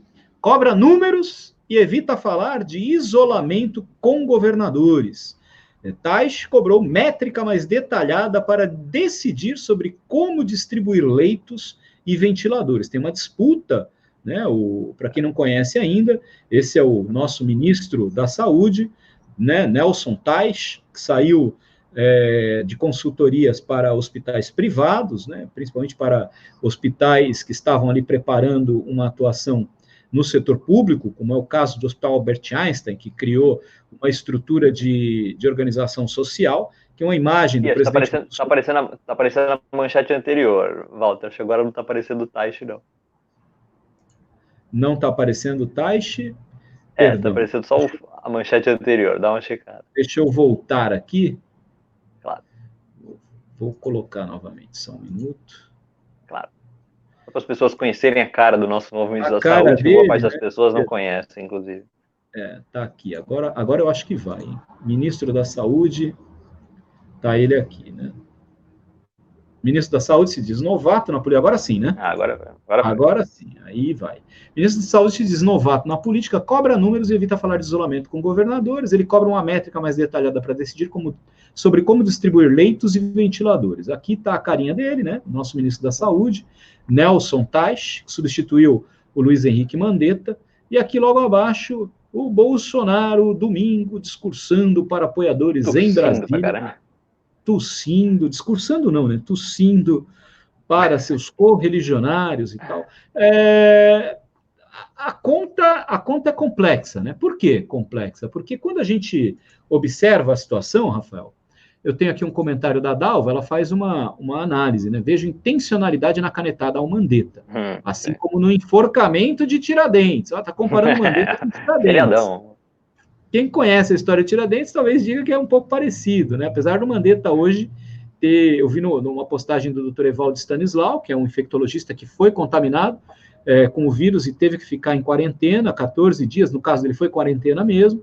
Ele trabalha no Hospital das Clínicas em São Paulo, e agora voltou para o enfrentamento da doença lá, está na linha de frente, e ele estava comentando hoje que na Folha de São Paulo de hoje o Mandetta faz uma reflexão sobre o fato, dizendo que nós, no Brasil, vivemos a Casa Grande e a Senzala, né? Que a Casa Grande foi para a rua pedindo para a Senzala voltar para o trabalho. Olha que coisa, cara. Quem imaginaria que Luiz Henrique Mandetta, um homem que queria discutir, eu não vou acusá-lo injustamente, vou ser honesto, ele queria abrir um debate sobre a privatização do SUS, a possibilidade do SUS cobrar. Ele vem, é um homem que foi presidente de Unimed, lá no Mato Grosso do Sul, né, e tal. É um homem do mercado médico hospitalar, como o atual ministro também é um homem do mercado médico hospitalar, não é um homem de saúde pública. Nós temos muitos médicos, especialistas em gestão pública, saídos da saúde pública, que conhecem bem o Sistema Único de Saúde. O Mandetta ajoelhou-se perante o SUS. Aquele colete que ele usou, parece que incorporou no Mandetta um defensor do SUS. Mandetta hoje admite que a Casa Grande está nos carros, fazendo carreata para pedir para a Senzala voltar para o trabalho, para sair do isolamento. E o atual ministro está com medo de tomar a atitude que o presidente pediu para ele tomar, de falar no fim do isolamento. E aí eu queria trazer para a questão regional. Na questão regional, Rafael, o que eu ia te dizer é o seguinte, o Dória, ele é braço de um projeto político, que é o PSDB, que governa a nossa região, que eu costumo chamar a nossa região de Tucanistão. Aqui, quando elegeram os prefeitos... Aqui é a capital do Tucanistão ainda, inclusive. Santos, né, a capital do Tucanistão. O Guarujá não é mais do Tucanistão. O Guarujá é governado por um prefeito que é do PSB, que tem ligação com o Márcio França, e o Márcio França, que saiu ali da costela do PSDB, politicamente, né, cria do Alckmin para a política regional aqui no estado de São Paulo. Aí o Dória elege-se prefeito de São Paulo, consegue manter sua candidatura para governador, se elege governador do estado, atualmente mantém o PSDB no governo do estado de São Paulo há quase 2 décadas, né? Praticamente 2 décadas, ininterruptas no governo do estado de São Paulo. Desde os anos 90, acho, né? Então quase 3, é isso mesmo, né? São quase 3 décadas que eles governam São Paulo, ou seja, tudo que está acontecendo em São Paulo nós podemos dizer, em termos de saúde estadual, não tem quem pôr a culpa. Tudo que está acontecendo na estrutura de saúde estadual é responsabilidade do PSDB, nas costas de Dória. Não adianta ele dizer que não, porque é um governo que sucede o outro. De Montoro, PMDB, passando por Covas, Alckmin, e assim sucessivamente, Serra, Alckmin novamente, até chegar em Dória, é só PSDB que governa São Paulo. E assim, em algumas eleições ganhando no primeiro turno, sem nenhum contraponto político. E aí a gente vê na nossa região, aqui na região da Baixada Santista, que o investimento do governo do estado na saúde da região, ele está quase que 30% abaixo da média das demais regiões do estado de São Paulo. Então, o que o governo do estado põe de dinheiro na saúde aqui da região é quase 30% a menos do que ele põe em outras regiões do estado de São Paulo. Quer dizer, então, é sim uma intencionalidade política de tratar a Baixada Santista, embora seja o Tucanistão, a maioria não, a totalidade dos prefeitos aqui eram do grupo político ligado à sustentação do governo Alckmin, depois eles racharam, o Dória teve um racha, hoje tem uma divisão, mas ainda assim, falta dinheiro do Estado aqui, e a gente está vivendo as consequências disso agora. Sim, né? Exato. Santos já está chegando próximo de um colapso na saúde. Guarujá, eu tenho muito receio do que vai acontecer aqui, são mais de 100 mil pessoas vivendo em submoradias, onde o isolamento não é possível, o isolamento nas submoradias é quase impossível, praticamente não, eu diria, impossível fazer isolamento nas periferias, né, aqui, por vários aspectos, e aí eu queria que você dissesse dessa ligação para a região. Quais os impactos dessa pandemia aqui, do ponto de vista econômico, social, né, social e econômico, de saúde pública? Fala um pouco sobre isso. Claro, vamos lá. Bom, a pandemia aqui, né, especificamente na Baixada, ela se dá em meio a uma série de disputas políticas que estão acontecendo, né? Você mencionou essa dentro do PSDB, né? O PSDB é dividido em alas. Você tem ali a chamada ala dos cabeças brancas, que são os mais velhos, e a ala dos cabeças pretas e tal. Isso se desdobra um pouco aqui na nossa região, né? A gente percebe essa disputa política acontecendo. Com a chegada da pandemia, essa disputa muito vem à tona, né? Então, por exemplo, né, o fato do prefeito de Santos ter adotado o isolamento, né, social, o distanciamento social e tal, se dá por uma série de motivos, né? A gente sabe que aqui na cidade de Santos, e eu estou falando de Santos, né? Eu sei que você está no Guarujá, mas eu estou falando um pouco mais de Santos, que é a minha cidade e tal. Aqui a gente sabe que a gente está numa das cidades onde a proporção de idosos é uma das maiores no Brasil, se não me engano, é a primeira ou segunda maior, acho que a gente em Niterói, se não me engano, tal. A gente sabe que essa população é mais suscetível à pandemia, né? Então a gente sabe que a gente tem uma população bastante fragilizada nesse sentido. Além da questão etária, tem a questão social também aqui na nossa região. A gente tem uma proporção considerável da nossa população vivendo em submoradias, né? Vivendo em palafitas, vivendo em cortiços, vivendo, enfim, comprimidas em poucos cômodos, compartilhados com várias famílias, né? Qualquer pessoa que tem amigos em outros bairros conhece alguém que vive nesse tipo de condição, eu mesmo conheço pessoas que vivem nesse tipo de condição. Então, a chegada da pandemia traz ainda mais dificuldades para essas categorias sociais, né? Muitas vezes são pessoas que trabalham de maneira autônoma ou trabalham em categorias que são consideradas essenciais e que em nenhum momento nem tiveram a possibilidade de adotar o isolamento, né? Então, são pessoas que, enfim, trabalham como cobradores de ônibus, coletores de lixo, fazer entregas por meio de Uber, né, Uber Eats, iFood, esse tipo de coisa, tal. Então, são pessoas que, para além da questão social, também têm esse tipo de emprego que acaba sendo essencial, trabalham no porto, muitas vezes, e acabam seguindo nos seus trabalhos, enfim. O isolamento social é mais difícil para essas pessoas, porque não há possibilidade de home office, né, e são pessoas que muitas vezes moram em submoradias, então torna-se mais suscetível que a Covid-19 se espalhe mais rápido numa região como a nossa. Felizmente, goste dele ou não, o prefeito adotou a medida de fechar a praia, fechar a hora da praia e tal. Isso restringe um pouco a circulação de pessoas, sobretudo nos finais de semana, né, quando boa parte da população, aqueles que podem, né, melhor dizendo, vão à praia, vão ao calçadão, praticar o seu esporte e tal. Esse tipo de distanciamento ajuda um pouco a achatar a curva, mas o impacto, de qualquer forma, é muito complicado e vai ser bem complicado, né? Como você falou em relação ao Guarujá, eu torço para que também não haja uma superlotação e sobrecarregamento do sistema de saúde aqui. Eu torço muito mesmo, né? Mas eu mesmo já tenho pessoas, já conheço pessoas que, enfim, contraíram a Covid-19, já conheço pessoas que, enfim, infelizmente vieram a óbito também por conta da Covid-19. O impacto já começa a ter rosto para algumas pessoas, né? A gente já começa a conhecer pessoas que já foram impactadas pela Covid-19. Apesar disso, a gente segue tendo, né, as carreatas por aí, né, pessoas que fazem parte dessa base eleitoral do bolsonarismo mais duro, né, e tal, que defendem ele independentemente daquilo que ele fizer, que seguem com essas carreatas porque haja o fim do isolamento social, né, para que as pessoas voltem à normalidade, ou para que se adote o isolamento vertical, que não há qualquer forma de comprovação científica de que isso seja possível, além de questões, né, mais demográficas nossas, né, a quantidade de pessoas que têm alguma comorbidade que pode levar ao agravamento da Covid-19 no nosso país é muito grande. Se não me engano, 1 em cada 4 adultos tem alguma doença que poderia ser um agravante para a Covid-19, então é impossível você isolar 1/4 da população adulta do nosso país, né, são pessoas que iam acabar tendo que sair para trabalhar também.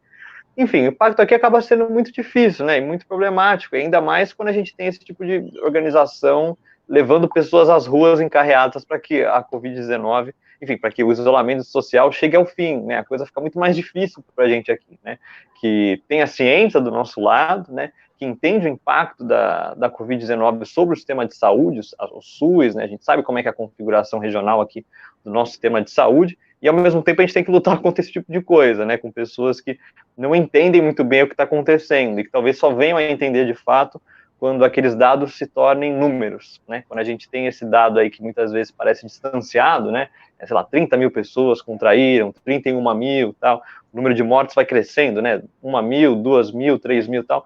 Mas por serem talvez distantes dessas pessoas e não terem rosto ainda, elas infelizmente ainda não levem a sério, né? Isso que deixa a gente também muito triste, né? A gente começou falando sobre Manaus, né, no começo, né? Você pega essas imagens que têm vindo à tona, né? Enfim, os cemitérios abrindo cada vez mais covas, né? O cenário dos hospitais é completamente catastrófico já, com pessoas tendo que compartilhar leito lado a lado com pessoas que já vieram a óbito e tal.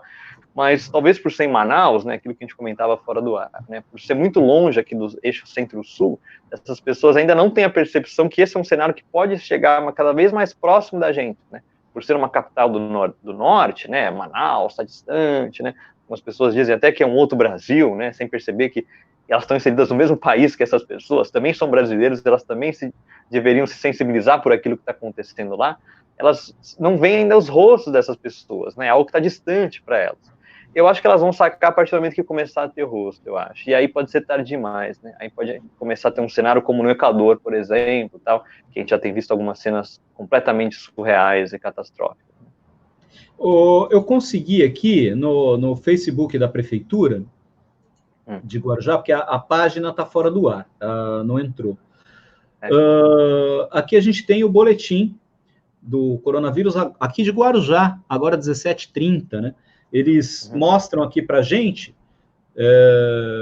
são 85 casos confirmados, aumentou de 71 para 85, de ontem para hoje, 66 casos em isolamento social domiciliar, 16 recuperados, 3 óbitos confirmados, 7 óbitos em investigação, aguardando exames. São 33 pessoas internadas, 15 já em UTI. O Guarujá tinha 10 leitos de UTI pelo Sistema Único de Saúde até a chegada da pandemia. No Hospital Santo Amaro, que é o único hospital SUS aqui do município, que atende Guarujá e atende Bertioga também, tem que levar isso em consideração. Porque em Bertioga não tem leito de UTI, atende a Guarujá e Bertioga. Eram só 10 para atender as duas cidades, mas como eu falei, né, integrado com as demais cidades da região, tem uma questão óbvia, inclusive de repasse de recursos, né? Santos recebe quase R$100 a mais por habitante, exatamente por essa questão de regionalidade, né? Porque Santos tem mais leitos de UTI, então tem que também atender a população das cidades vizinhas que não tem estrutura suficiente. Mas hoje eles tinham colocado ativas 20 UTIs, 10 UTIs SUS, eram 10 UTIs SUS, Rafael, para atender antes da pandemia, para atender às necessidades de qualquer tipo de doença. Então, eles colocaram mais 10 leitos para somar 20, para atender às necessidades da população e mais os pacientes de pandemia. E já tem 15 internados com Covid-19 ocupando leito de UTI, ou seja, dos 20 leitos em operação, sobraram só 5 para as demais doenças. Então, hoje... acidentes, né, também. Ontem teve um acidente aqui, faleceu uma pessoa de moto na Avenida Santos Dumont. Se ela precisasse de um leito de UTI, ela ia competir com alguém que já está chegando lá com a necessidade de um respirador para poder sobreviver. E são 318 casos suspeitos, ou seja, coleta de exame feita esperando chegar o resultado. Porém, o que acontece? A gente sabe que tem o problema da subnotificação, né? Esse é o maior problema que a gente está vivendo hoje. Não estão fazendo exame. E tem a dengue chegando, H1N1, gripe, enfim. O problema é grave, gravíssimo, gravíssimo. E nesse cenário, o que a gente está vivenciando hoje? Né? Uma dificuldade das pessoas entenderem o isolamento. E aí a gente viu, ao longo dos últimos dias aí, a gente viu muita gente indo para a rua. Prefeitos que estão em processo de reeleição, são pré-candidatos à reeleição, a tendência da eleição ocorrer esse ano, acho que não há hipótese de não ocorrer, talvez adiada, enfim, mas se trabalha com calendário eleitoral e ter eleição esse ano, então tem prefeitos que estão candidatos à reeleição. E esses prefeitos flexibilizaram o isolamento. Permitiram a abertura de alguns outros comércios, prestadores de serviços, com cuidados, com orientações, mas permitiram a flexibilidade maior. E os municípios que não têm prefeitos candidatos à reeleição, todos eles, com o pé atrás, não permitiram a abertura de novos comércios. A política interfere no combate, no enfrentamento da doença, Rafael? Sim, acho que esse é o tipo de jogo político mais perverso que existe, eu acho, que é quando ele ele joga diretamente com a vida das pessoas, né? Acho que ele é completamente absurdo, né? Porque são pessoas, você pega esses prefeitos que vão disputar a reeleição, por exemplo, que você mencionou, né? Esses prefeitos sabem que eles liberando o comércio, a popularidade deles pode crescer, ainda que isso prejudique essa mesma população lá na frente. Mas muitas vezes esse lá na frente vai ser depois da eleição. Então, acho que esse é o tipo de aspecto mais perverso que há numa parte da nossa classe política, né? É se movimentar por cálculo político em cima de vidas de pessoas, né? Que não é desconhecimento desses políticos que o tipo de impacto que a Covid vai ter, né? Que você afrouxando o isolamento social e abrindo alguns comércios, isso pode talvez dar um ar de normalidade para algumas pessoas que muitas vezes não vão saber o que está acontecendo dentro do Sistema Único de Saúde, dentro dos leitos de UTI. Lógico que algumas coisas vão vir à tona, né? A imprensa justamente acaba cumprindo esse papel, mas são políticos que muitas vezes sabem que vai levar um tempo para isso acontecer, vai levar um tempo para você sensibilizar as pessoas, que aquela medida que eles adotaram lá atrás de afrouxamento do isolamento social era um completo absurdo. E muitas vezes isso demora até passar a eleição, né? Isso já pode ter vindo depois, num segundo momento, eles podem já ter sido reeleitos justamente por ter adotado uma medida como essa, né? E aí se comete mais uma vez no nosso país aquilo que a gente chama de estelionato eleitoral.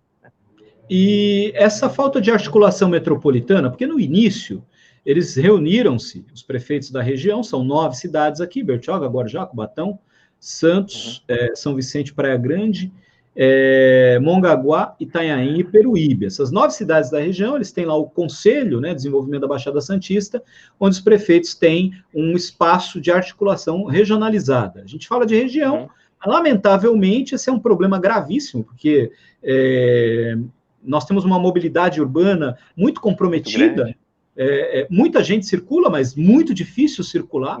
Se a gente pensar em Bertioga, agora já, em relação a Santos, a falta de uma ligação seca perversa para as pessoas, né? Só daqui de Guarujá para Santos e vice-versa, são 20 mil veículos por dia e quase a mesma quantidade de bicicletas. Então, nós estamos falando aí de uma quantidade significativa de pessoas que circulam entre as cidades, precisam se mover entre as cidades, e aí você tem uma abertura acontecendo aqui, e em Santos não ocorre a mesma abertura. Quer dizer, essa flexibilidade, que não é definida regionalmente, há uma falácia na questão da regionalidade, porque eles começaram falando assim, não, nós vamos ter um calendário nas escolas unificado, nós vamos pensar em regionalizar. Não deveria ter uma articulação regionalizada mais forte? O Condesb não está cumprindo seu papel? A região metropolitana ela só está no papel, ela não é de fato? Porque é um erro isso, Rafael, é um erro, né?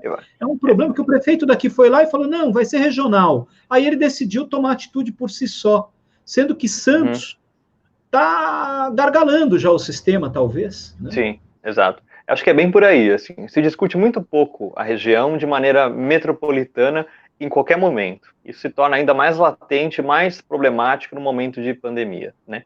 Então, aqui em São Vicente, por exemplo, aqui do lado, né, já também se anunciou que vai ter uma flexibilização do isolamento social, alguns comércios vão abrir, numa cidade onde boa parte das pessoas que vai recorrer a algum tipo de atendimento de saúde acaba vindo aqui para Santos. Então, qualquer política que é adotada nas regiões, né, em qualquer cidade aqui da região, tem impacto direto nas outras cidades da região. E os prefeitos não estão levando isso em conta porque aquilo que a gente mencionou na pergunta anterior, eles estão se movendo pelo cálculo político, né, pelo cálculo eleitoral. Então, falta muito esse tipo de visão metropolitana, né? As pessoas, como você mencionou também, elas transitam muito entre a região, né? Tem uma série de processos migratórios acontecendo aqui na região já há algum tempo, né? Só para mencionar um deles, por exemplo, uma parte da classe média santista tem migrado para a orla da Praia de São Vicente, né, Itararé, e também para Praia Grande, né? Praia Grande tem uma expansão populacional grande já há mais de uma década, muito por conta de pessoas que têm se mudado de Santos para lá, mas que se mantêm com seus empregos aqui. Então, até por lá o metro quadrado ser mais barato. Então, são pessoas que transitam o dia inteiro entre uma cidade e outra. Então, a partir do momento que você permite o comércio numa cidade dessa, as pessoas começam a transitar mais entre as cidades, as pessoas começam a ter mais contato com pessoas dentro do transporte público, também muitas vezes, que são mais pessoas que vão ter que pegar aquele mesmo ônibus. Então, não dá para discutir o combate à pandemia na nossa região se você não discute as medidas que vão ser adotadas de maneira regionalizada, de maneira metropolitana. O Condesb acaba sendo uma coisa muito mais figurativa e que não cumpre o seu papel nesse sentido. Mais uma vez, a agenda política interferindo na questão da saúde pública de uma maneira muito perversa. Né? Eu tenho alguns comentários aqui, da Elizabeth, parabéns pelo tema. A Sueli, obrigado. Muito bom assistir uma conversa desse nível, parabéns aos dois, obrigado, Sueli. Obrigado, Sueli. Ainda mais elevado com você participando. Eu tenho aqui um comentário da Beth, ela diz assim, o governo pretende voltar às aulas das escolas militares. Isso é bem preocupante. E aí tem um tema que a gente estava debatendo um pouco ao longo do dia e tal, que é esse daqui. A base eleitoral bolsonarista rachou o isolamento social nas cidades. Racha, acho que é bem por aí mesmo. É culpa do Bolsonaro? O racha no isolamento. Eu estou perguntando seriamente, assim, se o presidente tivesse seguido as orientações do ministro Mandetta e coordenado as ações presidenciais para dialogar sobre um respeito ao isolamento, respeito à atitude dos governadores, ele teria apaziguado esse 1/3 da sua base bolsonarista, mas, ao mesmo tempo, pode ser que ele tivesse perdido pontos com eles, que são extremamente sectários em relação às suas posições e tal. Quando ele diz assim, nós não podemos ser covardes, temos que enfrentar o vírus. Eu acho que é por aí, assim. Sério, cara, é preocupante isso. Sim. Porque é absurdo isso, né, do ponto de vista da saúde pública. Esse cara é um criminoso, na minha opinião, né? É bem pessoal a opinião.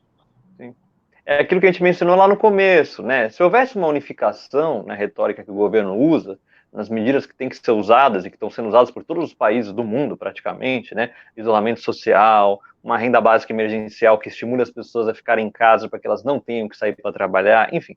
Se tudo isso estivesse sendo adotado, e se houvesse uma retórica no governo que é unificada, articulada, e que o presidente cumprisse o papel de liderança que se espera que um presidente da República cumpra num país como o nosso, a coisa seria muito mais fácil no nível municipal para a gente, né? A questão é, numa cidade como Santos, ou em qualquer cidade aqui da região, Bolsonaro foi muito bem votado aqui na região como um todo, quando você tem uma base do bolsonarismo que é extremamente fiel a tudo aquilo que ele diz, ele consegue mobilizar essas pessoas nesses municípios justamente para que descumpram as medidas de isolamento social, para que vão às ruas, para que tentem adotar uma rotina na rua, quando não é, né, recomendado que as pessoas adotem uma rotina, que as pessoas não circulem, apenas extremamente quando é necessário, né, ir ao supermercado ou ir à farmácia e tal. Enfim, quando você tem uma cidade que tem esse tipo de base, a coisa fica muito mais difícil até para o prefeito, né? Então, você quer adotar uma medida de isolamento social que leve em conta aquilo que tem sido recomendado pelo OMS, aquilo que tem sido recomendado pelos cientistas, aquilo que tem sido adotado em boa parte dos países ditos desenvolvidos no mundo inteiro, mas na mesma cidade você tem uma base que nega tudo aquilo que a ciência faz, que não acredita na imprensa, né, quando a imprensa divulga números de mortes e da importância do isolamento social, explicando a gente como fazer máscara de pano e tal. Você tem uma base que vai contra tudo isso, a coisa fica muito mais difícil. E aí não fica apenas difícil para o prefeito, né? Fica difícil também para a gente, né? Porque a gente acaba ficando mais suscetível a ter contato com mais pessoas naqueles momentos de necessidade que a gente sai para fazer alguma coisa que é necessário, e também contrair a Covid e, consequentemente, sobrecarregar o sistema de saúde, ocupar mais leitos de hospital, ocupar mais leitos de UTI. A coisa fica muito mais difícil para a gente também mesmo, né? E faltam também algumas políticas importantes aí de articulação entre quem pode ajudar e quem precisa de ajuda, né? Porque a gente fica olhando sempre para o Estado, né? Mas os bancos, as grandes empresas, multinacionais, o mercado financeiro, esses mega investidores, as grandes fortunas no Brasil não se posicionaram até agora. A gente vê artistas no mundo inteiro doando, alguns deles doando $1 bilhão para combate à Covid-19, para pesquisa científica em universidades públicas nos seus países ou até em outros países. E aqui no Brasil, a gente não vê as grandes fortunas. E olha que o Brasil tem bilionários na lista da Forbes, não são poucos, né? Estão ali alguns deles posicionados entre os 50 mais ricos do mundo, e em nenhum momento um deles veio aqui, mesmo que seja para fazer uma autopromoção, porque eles não precisam disso, evidentemente, porque eles sabem ganhar dinheiro no mercado financeiro e ganham na crise e ganham fora da crise. Inclusive, um mega investidor, dia desses, falou que o momento em que ele mais ganhou dinheiro, os momentos em que ele mais ganhou dinheiro na vida foram nos momentos de crise. Né? As crises são oportunidades. O João Paulo Lemann, né, que é o homem mais rico do Brasil, está na Forbes lá como um dos mais ricos do mundo, tem mais de $1 bilhão de patrimônio, fortuna, sei lá como é que esses caras contam isso, né? Mas, enfim, a gente não vê essa galera, pelo contrário, que a gente vê live com patrocínio da Brahma, né? A gente não vê artista do ano, os caras falando assim, patrocínio da Brahma, tá pago, né? E aí eles estão lá fazendo live, enfim, ganhando, cobrando para ganhar, para fazer aquilo, né? Eu digo que tem um filósofo que eu gosto muito dele, mas eu nunca vi tanta live desse filósofo como nos últimos dias, e cada live numa plataforma diferente, e eu sei que ele não cobra menos de R$40 mil fazer cada live, né? Então a crise para ele também está sendo uma oportunidade para ganhar dinheiro. A gente vive tudo isso, é o capitalismo, é o sistema que a gente tem. Enquanto isso, tem gente que, para sobreviver, a gente estava falando aqui a semana passada com a Dina Alves, uma pesquisa que foi apresentada com microempreendedoras individuais, que são pretas e da periferia. 230 foram entrevistadas e a principal preocupação delas era o que vai ser da vida delas a partir do fechamento do seu comércio, por conta do isolamento, porque elas não têm capital de giro e a maior preocupação, perder clientes. E maior ajuda, assim, a resposta que elas mais deram, né? Qual tipo de ajuda que vocês precisam? A maioria respondeu, preciso de capital de giro. Quanto de capital de giro? 30% até R$1.000 por mês, e mais 35% entre R$1.000 e R$5.000 por mês. Se a gente aplica isso para as MEIs que nós temos aqui na região, eu sei do número de Guarujá, são quase 30 mil MEIs. A gente está falando aí, são quase 30 mil microempreendedores individuais, pessoas que, para se formalizarem, foram lá e fizeram um CNPJ, pagam um valor R$70 por mês, aproximadamente, para poder ter direito ao INSS, para estar legalizado com seus impostos e tal, podem faturar no máximo R$5.000 por mês, R$60.000 por ano, podem contratar um funcionário. Então, é a empresa de uma pessoa em que ela pode até contratar mais uma, mas uma renda mais baixa, mas para a realidade brasileira é uma renda elevada. Mas o que essas pessoas precisam? Precisariam ali de um capital de giro.